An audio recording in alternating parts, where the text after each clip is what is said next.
ஒட்டுமொத்த இந்தியாவில் ஆந்திரா மற்றும் பீகார் ஆகிய 2 மாநிலங்களே மத்திய பட்ஜெட்டில் பயனடைந்துள்ளதாக கர்நாடக முதல்வர் சித்தராமையா குற்றம் சாட்டியுள்ளார். ஒட்டுமொத்தத்தில் இந்த பட்ஜெட் பாரபட்சம் மிகுந்த பட்ஜெட்டாக இருப்பதாகவும், கர்நாடகாவில் இருந்து ராஜ்யசபா உறுப்பினராக தேர்வு செய்யப்பட்ட நிர்மலா சீதாராமன் அம்மாநில மக்களுக்கு அநீதி இழைத்திருப்பதாகவும் அவர் தெரிவித்தார்.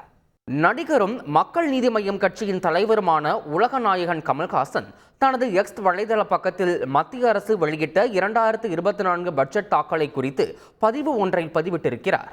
அதில் வெளியாகியிருக்கும் என்டிஏ பட்ஜெட்டிற்கு வாழ்த்துக்கள், விரைவில் இந்திய பட்ஜெட் வெளியாகும் என நம்புகிறேன் என சூசகமாக தெரிவித்திருக்கிறார். மத்திய பட்ஜெட் வெளியாகியுள்ள நிலையில் ஆளுநர் RN ரவி நிதியமைச்சர் நிர்மலா சீதாராமனுக்கு தனது எக்ஸ் தள பக்கத்தில் வாழ்த்து தெரிவித்துள்ளார்.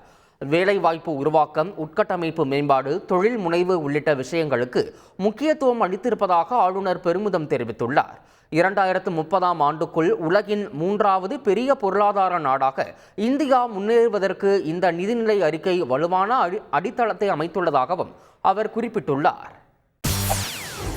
செய்திகளை உடனுக்குடன் தெரிந்து கொள்ள உடனே சப்ஸ்கிரைப் பண்ணுங்க.